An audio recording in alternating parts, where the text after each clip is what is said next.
Fafá devidamente adicionada, vamos esperar. Ô, Fafá, a internet não Oi, tá tá funcionando difícil. muito hoje não, né? É pra... Sabe o que que é? É que a véia ficou falando que a gente tinha que falar o nome dela Ah, é velha. e a Você gente não pode dar falou logo de velha até cara. do telefone. A gente não falou logo de cara. Então vamos lá, Zé Pedro, véia, a gente te ama, tá? A gente chama, pronto. Se não fosse você, a gente não estava junto de novo. Tudo bem, E Sérgio? aí, Que como é que você alegria estar tá? com você aqui no meio dessa loucura que a gente está vivendo, né? De reaprender a vida. E é onde a Nem me fala, né? música, né? As lives, é o que está fazendo a comunicação da gente, né? É uma É, alegria estar é o que aqui. tá mantendo a gente vivo, né? É. As lives, a música. O alinhamento energético, né? É.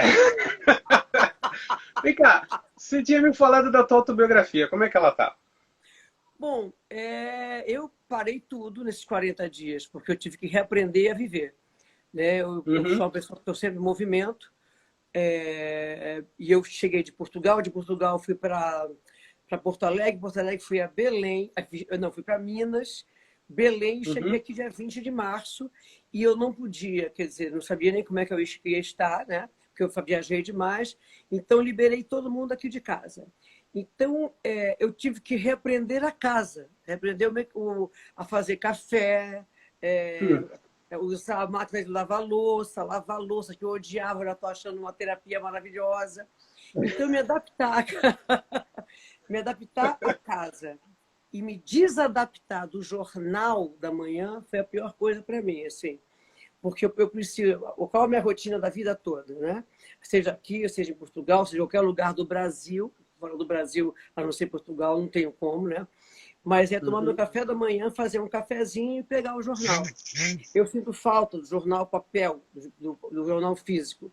Eu não consigo raciocinar na tela plana, principalmente na do celular, que é muito Aham. pequeno, fico enlouquecida. É. Então, foi toda uma readaptação. Nesses tempos, que eu já desde o ano passado, todo o tempo que eu tenho livre, eu gravo. Então, tem muita coisa gravada, mas eu não me dediquei agora a isso. Eu estava primeiro me dedicando a me organizar na casa, aí tem a organização dos pedidos, né, porque a vida não para, a Uhum. administração dos planos. Esse ano eu faço 45 anos de carreira. E havia todo um plano de metas já concebido e parte dele já em execução. Então, nós tivemos que abortar.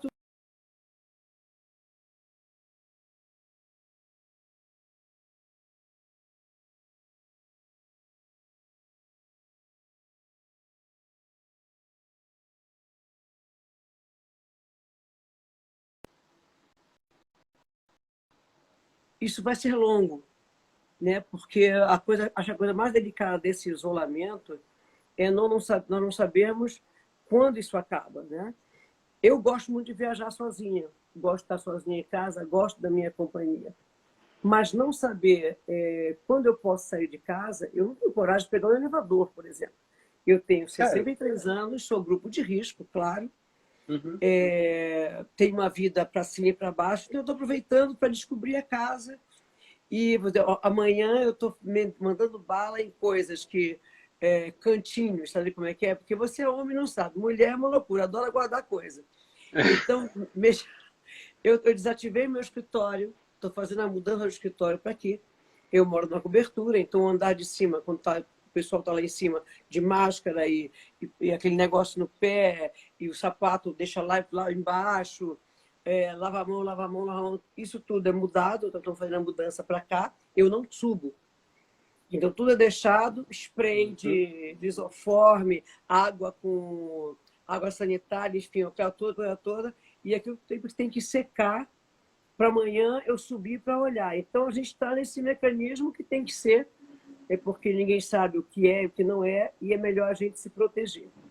Sim. Das Agora, coisas, o que me preocupa, o que me tem preocupado, tenho pensado muito, é como vai ser a vida do artista, do cantor, sim. do ator, da produção, das pessoas que trabalham na produção com a gente, qual o destino dos teatros. Isso me preocupa, porque o nosso conteúdo é o que está alimentando o mundo, né? Seja do Sim. mundo todo, enfim. Então, o nosso conteúdo está alimentando o mundo. Quando terminar isso, como é que esse mundo vai nos receber? De forma virtual? Voltaremos a ter plateias? Quando? Em que condições? Qual a base de segurança? Então, é um questionamento que me faço, porque minha cabeça não para, como você sabe. Sim, sim. Essa Eu estou questão das sempre em lives, você chegou a movimento. pensar, não? Oi? As lives, você chegou a pensar fazer também? Tá todo mundo me pedindo, mas eu tô preocupada, assim, entendeu? Estou preocupada porque eu acho que fazer uma live tem que ser uma live. Uma live Sim, com o telefone parado, todo mundo protegido. Nós estamos vendo superproduções. sim. Isso é contraindicado pela Organização Mundial de Saúde. Eu não vou me arriscar. Então, a gente tem conversado, tem muitos pedidos, não sei o quê, mas eu tenho que estar absolutamente segura e eu não vou botar uma parafernália de 4 câmeras.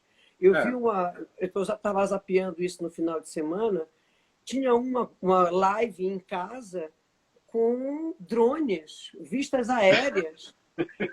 Isso. Aí, como é que quer dizer, eu acho que a gente presta um desserviço, porque Aham. nós estamos em isolamento e temos que pregar o isolamento.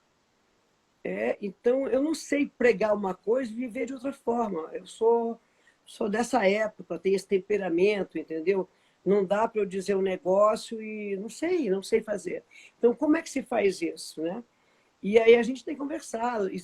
Já existem equipes que fazem isso com toda a segurança, que vem, porque tem que montar, não é aqui que eu vou cantar, oi, não sei o Uhum. quê, não sei das quantas, não.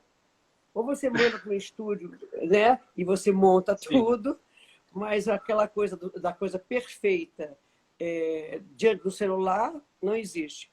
Existe sim. sim, como foi esse concerto da Lady Gaga. Cada um com o celular ligado, tocando seu instrumento, no máximo com uma pessoa do lado.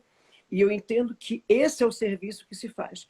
Não condeno, nem julgo ninguém, mas eu acho que a gente tem uma missão muito importante nesse momento, que é você pregar realmente o afastamento. Quer dizer, você que pode ficar em casa, fique fora para cada curva. Eu sou da Amazônia. Eu estou muito triste com o que está acontecendo com o estado do Amazonas, com Manaus colapsado completamente. Estou muito preocupada com Belém e com o estado do Pará. Sábado, um amigo meu procurou todos os hospitais, nem o hospital particular, muito menos os hospitais públicos. Então, essa é a conscientização. Quanto mais você ficar em casa, você vai liberar vagas para pessoas que não podem ficar em casa. Uhum. Então, não dá eu pregar isso e ter uma equipe de 5 câmeras É, funcionando. Né? Para é. mim, não existe essa possibilidade. Eu tenho em casa um pré-estúdio. Os meus discos são gravados aqui, desde que a véia entrou, véia!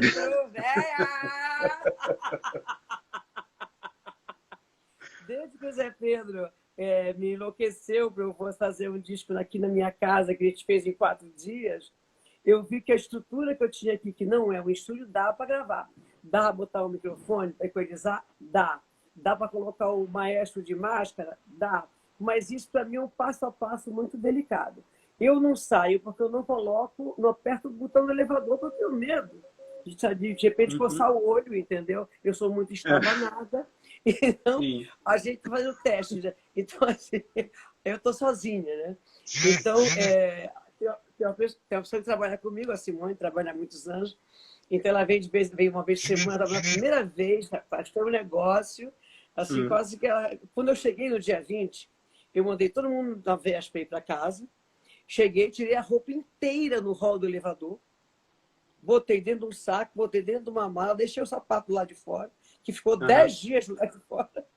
Entrei em casa, joguei aquilo no cesto de roupa, fechei, joguei lisoforme e entrei no banho. E nunca mais saí. Porque Uhum. eu estou vendo meus amigos em Portugal, vendo o estado da Espanha, da Itália, da França, entendeu? É preciso fazer o isolamento social. Não tem vertical nem horizontal, você tem que ficar em casa. Quem pode É. ficar em casa, tem que ficar em casa. E aí veio o negócio das lives. Eu falei, bicho, eu tenho feito algumas lives, muito poucas, porque é complicado também. Ontem fiz uma canana de pipa que eu morri de rir. Porque assim, você tem que ter um humano junto da coisa. Sim. É isso que eles falavam no show Humana. Olha que loucura, né? É. Se não tiver o humano entre essa tela, não adianta nada. É. Agora, você sabe que tem um momento super bonito teu, que eu pude presenciar há um mês atrás, que foi aquele show no Ibirapuera que abriu com você cantando o hino nacional, né? Foi lindo, né? Foi muito bonito. Você tava com o pé quebrado, inclusive, né? Não, é muito pior que isso. Eu estava com É. uma. Pior não. Eu estava com um rompimento da batata da perna. É um negócio que Nossa. chamam de síndrome da pedrada. Eu estava no meio de um show e eu senti assim, pá! E eu digo, bom, tem uma coisa escorrendo aqui, mas eu fui. E aí eu senti que eu arrastando a perna não doía. Mas se eu fizesse algum impulso, doía. No dia seguinte, eu tinha 2 shows. Eu tinha feito Galo da Madrugada, estava no meio do show de Itamaracá. No dia seguinte, eu tinha Imbura e tinha Lagoa da Araçá. Uhum. Às 7 da manhã, eu liguei para um amigo meu em Pernambuco e disse, olha, em Recife, eu preciso ter alguém assim. Ele falou, meu cunhado é ortopedista. E aí eu fui para o hospital e tal, não sei o que. Ele disse, bom, 8 semanas, 4 semanas, pelo menos, 8 semanas? 8 semanas de pé para cima. Eu falei, tenho 2 shows hoje. Ele falou, como? Eu falei, vou fazer.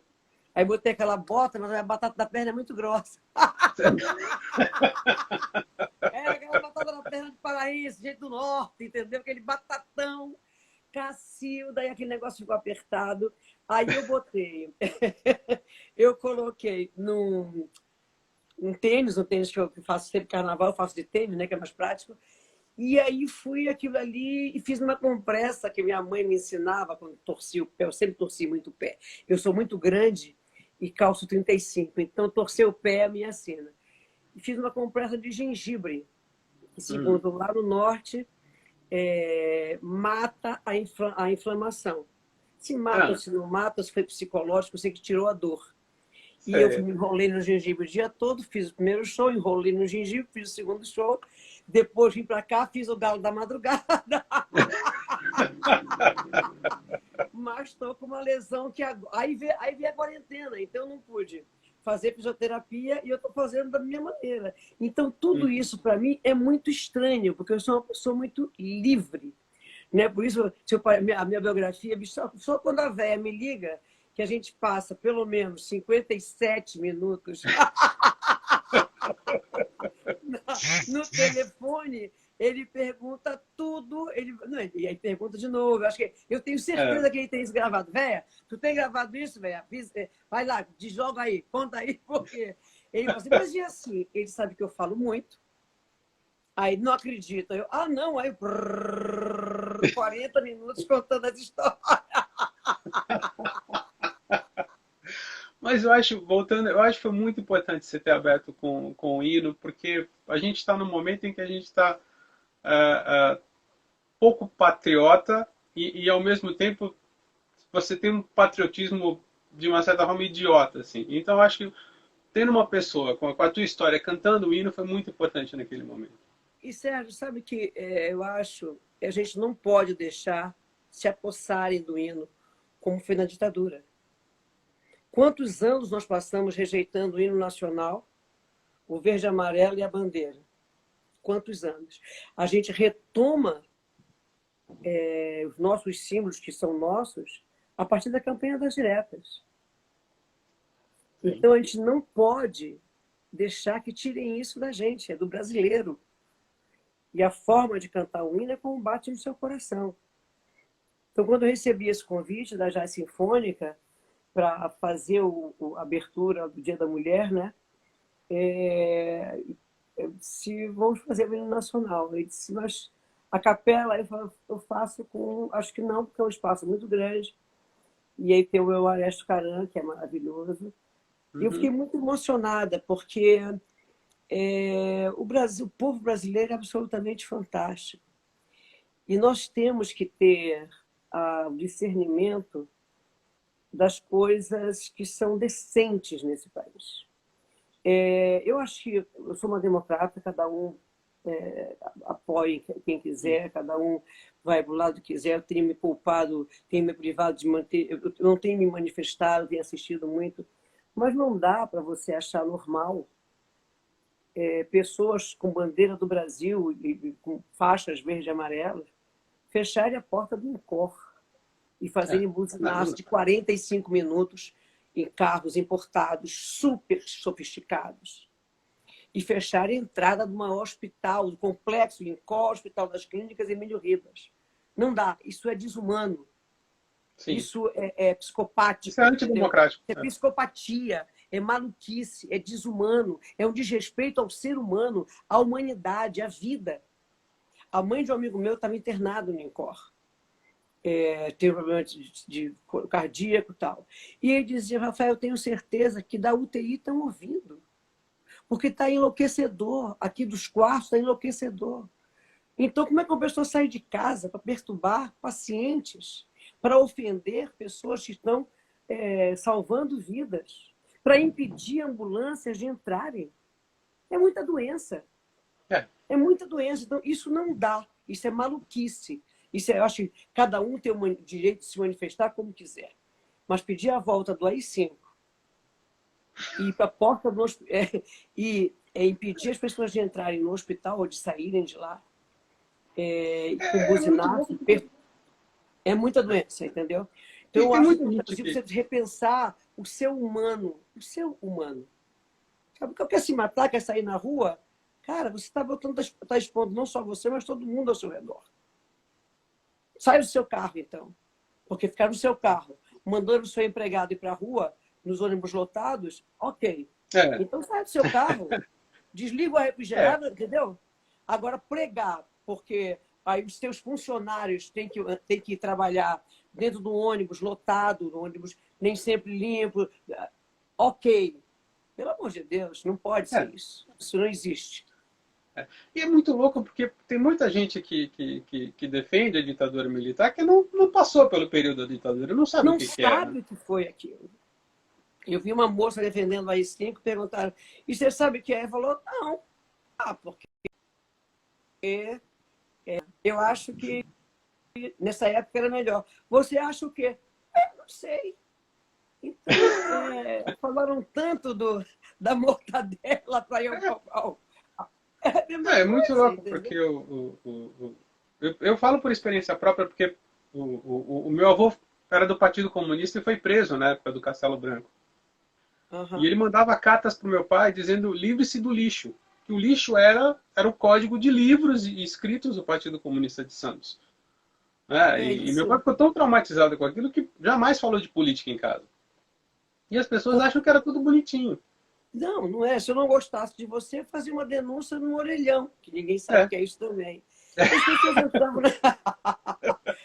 entravam na sua casa, detonavam tua casa, te prendiam se você não confessasse o inconfessável, você muitas vezes eram inocentes, né? Você era torturado, era uma loucura. Então as pessoas estão defendendo coisas que estão arrotando histórias que elas não sabem o peso. Elas estão pedindo coisas que elas não têm noção do que foi aquela época. Eu era muito jovem, né? Mas eu vi muita gente sumir da minha casa. Amigos dos meus irmãos, amigos do meu pai, pessoas famílias inteiras serem perseguidas, porque alguém cismava, porque... então é muito louco, é muito doido, e é muito ruim, E aí eu me pergunto, assim, Sérgio, se você está acompanhando o drama do Aldir Blanc, né? Sim. Há 2 semanas veio para da rede social, para o Twitter, enfim, que ele está precisando de uma ajuda porque ele estava na enfermaria do Miguel Couto e precisava ir para uma UTI, né? Então todo mundo se mobilizou e tal. E aí ele foi levado para aquele hospital que é ótimo na Tijuca, que é também de infectologia e tal lá. Enfim, Diagnosticaram ele agora com coronavírus. Passou muito mal essa noite, segundo eu li uma postagem. Como é que esse cara, que se não tivesse feito nada, um cara que fez o bêbado equilibrista, não tem um plano de saúde, não tem dinheiro para ter um plano de saúde. E se você não tiver um plano de saúde no Brasil, você não entra no hospital. E o plano de saúde daqui é uma loucura. O custo é uma loucura. E não temos, e agora, quer dizer, a gente está aplaudindo o SUS, que trabalham de uma forma completamente desatendida, os profissionais da saúde do SUS, e estão dando a vida para salvar pessoas.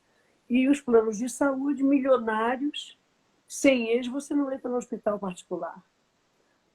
Então, tudo isso tem que se repensar. Tudo isso tem que se repensar. Eu vivo entre Portugal e Brasil, né? Já há 35 anos, todo mundo sabe. Eu tenho uma vida fiscal em Portugal. Né? Tenho CPF, tenho a vida fiscal em Portugal.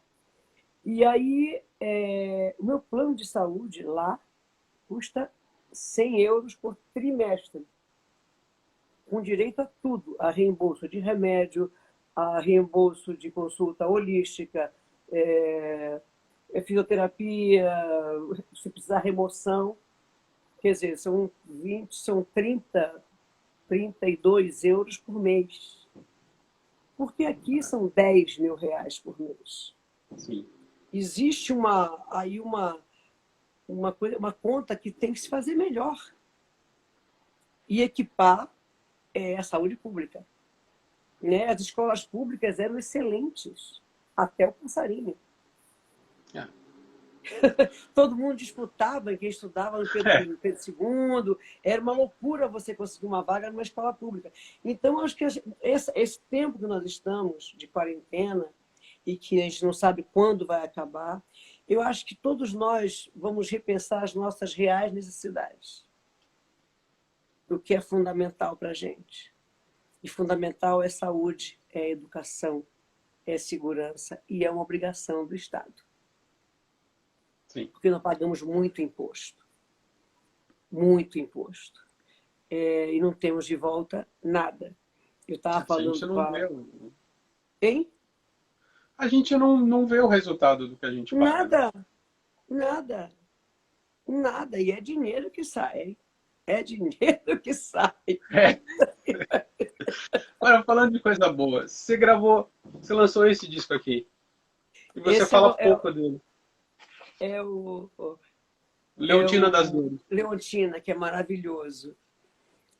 É um livro é um disco, uma obra do... Olha aí, quem que está falando? Sou eu, Fafá. Oi, não sei, passou seu nome. Oi. Oi, Edson. Do Luiz Coronel. Sabe que o Luiz Coronel é primo do Mourão. É? Olha que fantástico. É o primo do Mourão. O Mourão, lá na época brava, foi um cara exemplar dentro do comportamento dele, dentro do Rio Grande do Sul. E aí o Luiz Coronel, um querido amigo meu, um poeta que eu há muitos anos gravo, há muitos anos canto, um gênio. Eu adoro o Rio Grande do Sul. Né? Um beijo no Rio Grande do Sul, um beijo Belém do Pará, um beijo Fortaleza, todo mundo aqui, ó. Portugal, Angola. Os portugueses estão em peso aqui. E ele me deu a honra de dar voz a uma mulher pampiana. A saga de Leontina das Dores é uma mulher do campo, uma menina que é criada na cozinha, né? Uma menina ela vai do quarto do fogão para o quarto, e um dia ela se apaixona por Gaudêncio Sete Luas, um Gaudério. Olha, um beijo para o Afuá, um beijo para Recife, Maranhão. E ela se apaixona por esse... E eles se apaixonam, né? E ela consegue sair. Um beijo para São Paulo, capital, minha cidade de produção. Um beijo para Belém, minha cidade de amor, de coração. Um beijo para Maceió, rapaz. Ô, Marilene Bandi. Piauí, rapaz. Natal. Natal! Santos! Foi em Porto Alegre, guri? Gente de Santos também. Alagoinhas da Bahia, graças a Deus. E aí eu canto dessa mulher, desde que ela está ali, olho no preto, eba, desde que ela sai, desde que ela descobre esse amor, Sobral, no Ceará, tive há pouco tempo, Porto Feliz, São Paulo. Me beija. Um beijo, Ricardo Sérgio. E aí todo o amadurecimento dela até o filho que vai nascer é uma obra fabulosa, é uma ópera urbana.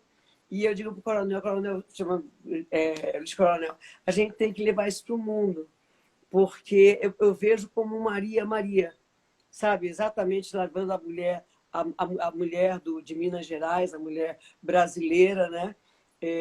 Para o mundo, através de um balé.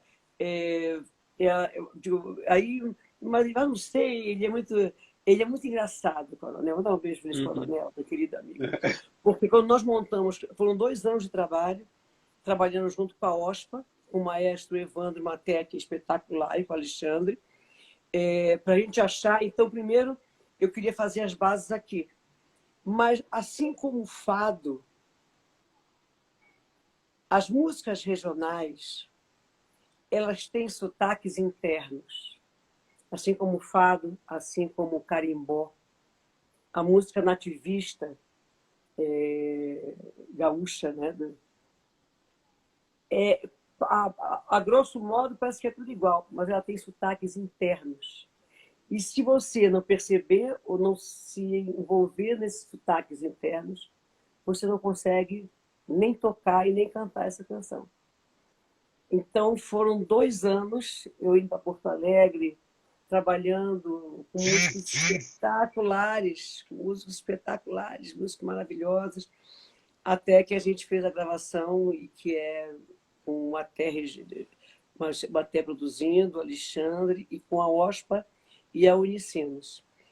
Mas eu um dia fizemos uma apresentação, mas um dia eu quero fazer em grande, porque a história dessa mulher é a história de muitas mulheres, né? Que se descobre e de repente percebe que ela pode ser sozinha porque ela tem uma companhia imensa da sua alma feminina, né? Esse é o poder feminino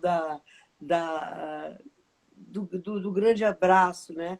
Que por isso nós temos tantas Nossas Senhoras, né? Maria é uma só, e ela é a essência de toda mulher. Então, cada uma que se conhece vai entender. Olha,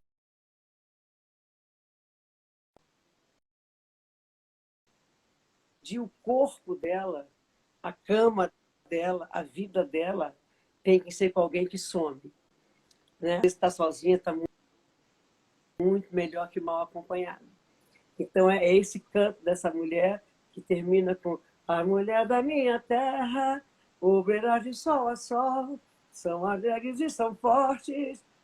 É lindo, lindo, lindo, lindo, querido meu poeta Luiz Coronel. Mas, só para encerrar. Hoje. Oi? Não, eu estou pensando aqui, eu acho que você é uma das raras cantoras que a gente pode falar de cantora popular. Porque não tem um ritmo, não tem um gênero que você não tenha abraçado e não tenha feito bem. Do Clube da Esquina, a música sertaneja, da música folclórica gaúcha, ao fado, da música da tua terra. Eu acho isso incrível, assim, essa tua abertura, né, para vários gêneros musicais, essa tua falta de preconceito e essa tua dedicação. Isso eu acho muito fantástico na tua obra. Obrigada. Se eu não me emocionar, não adianta. Parece frase feita, mas eu tenho que me emocionar, eu tenho que entrar nessa história. Quando a gente foi fazer o Humana, eu vinha do tamanho certo, meu sorriso, que era um disco absolutamente popular. E aí, para minha surpresa, eu que estava recolhida, já estava ali fazendo meu piano e voz, fazendo aquelas coisas, existia um espaço no mainstream, né? Eu fiquei muito assim, de repente eu sou convidada a fazer Faustão, fazer Raul Gil, fazer... Então, eu fiquei muito emocionada com isso, né? E com a memória das pessoas, né?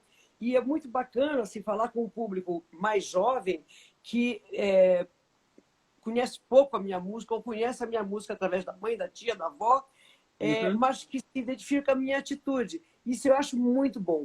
Eu não gosto de ficar sentado. Eu não sentar sobre os meus louros, sobre os meus sucessos, porque tudo a vida ela caminha para frente, para frente. Então, o tamanho certo, quando o Paulo resolveu ele veio falar comigo e disse: olha, eu quero, tudo bem para dirigir, mas eu tô, o que é que você pensa? Eu falei: não quero nem grua, nem quero aquelas coisas. A coisa mais interessante que eu vi foi o show da Alice Caymmi. Ele falou: fui eu que dirigi. Eu falei: eu sei, então entenda que titia é rock and roll.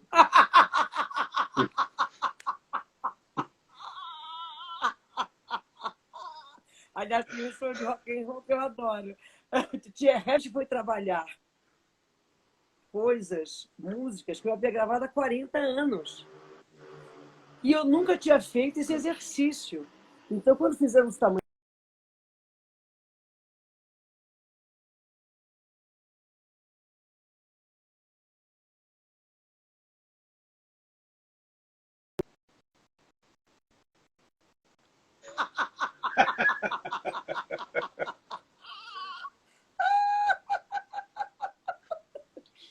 E aí foi um descobrir, um redescobrir as letras, 40 anos depois, foi um olhar de volta, melodias, até melodias que já com o tempo eu tinha criado uns caqueados em cima, voltar para o original, entendeu?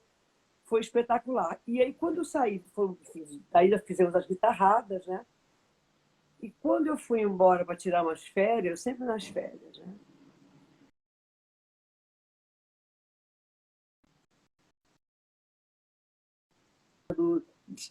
Sociedade dividida e de guetos, né? A minha turma não conversa com a turma, se com a tua turma. Sim.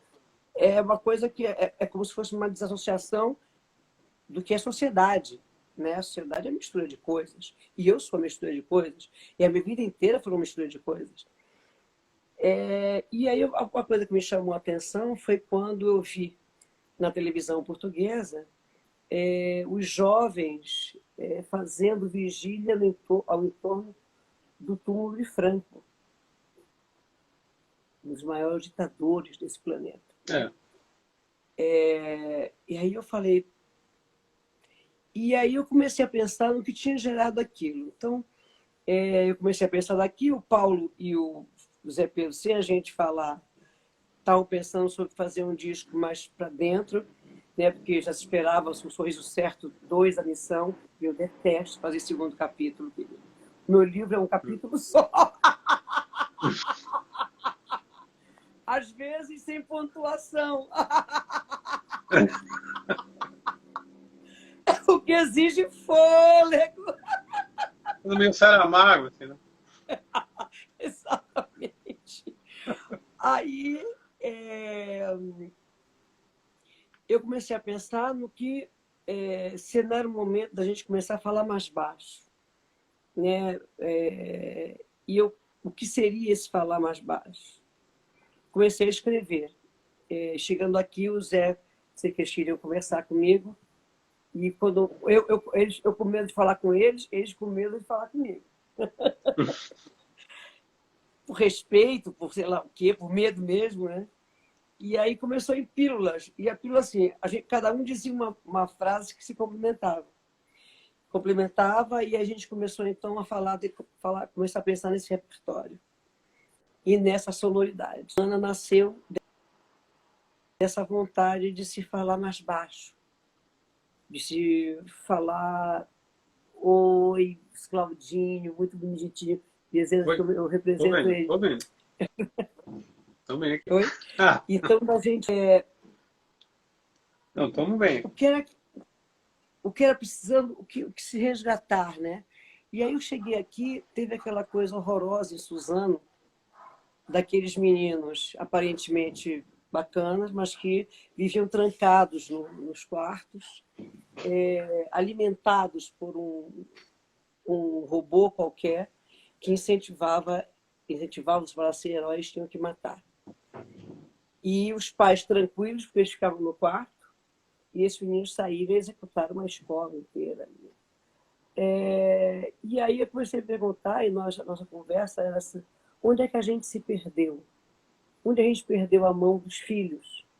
Onde a gente perdeu a mão de defender nossas ideias e não ofender ninguém? Onde a gente perdeu a mão de ouvir uma ideia contrária à nossa e respeitar a pessoa? Né? Porque nós somos seres humanos em ebulição e transformação constante. E se nós não discutirmos, não colocarmos ideias contrárias, às vezes nos aborrecermos, mas isso tem que ser um shake para a gente pensar. Que às vezes uma coisa que nos ofende muito é o retrato da nossa alma. Sim. E a gente foi perdendo isso. E aí fizemos esse show, que é violentíssimo. Eu termino e passo 40 minutos sem conseguir sair dali. E eu quero muito fazer uma live com esse show. Claro que sem os músicos, a gente tem que montar ele com playback. Com playback, não sei se de repente, ou com músicos cada um num lugar, e isso solta, porque eu acho importantíssimo aquela roupa de absoluto luto, entendeu?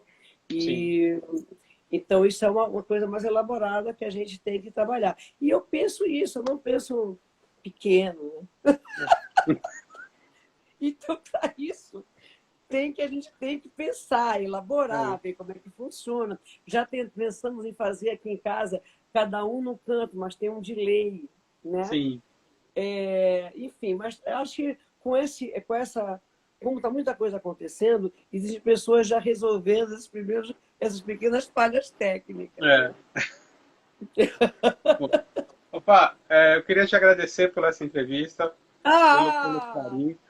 Não pode, senão a gente vai ficar 20 horas conversando aí. Até amanhã. Aí senão aí cai e a gente não termina. Muito obrigada, Sérgio. Muito obrigada. Eu que agradeço. Obrigada. Vamos dedicar o programa para a véia, né? Hein? Temos que dedicar o programa para a véia. A véia. Dedicated for you. Tem que cantar para ela. Dedicated for you. E se você me permite, para minha prima Zoraide, que eu chamo de a mais bela das belas, Zuleika, Zilma e Maria Aparecida que estão assistindo. Que maravilha. A Zuleika entrou aqui, ó. Entrou. Minha filha que está aqui. Minha Maricota que está aqui também. E a todos vocês, Ricardo Sérgio, os fãs todos, Liane, gente que parou um tempo para ouvir a gente. Sim. Um beijo muito grande, muito obrigado. Obrigada, Sérgio, por esse... Olha, o Roberto Etel. Por esse espaço. E agora, Ricardo? E agora? Como é que faz? E as pessoas do Brasil inteiro, de Portugal, que pararam um tempo para ouvir a gente e a gente conversar e bater papo. Muito obrigada. Obrigado, Fafá. Até a próxima. Até mais. Obrigada. Tchau.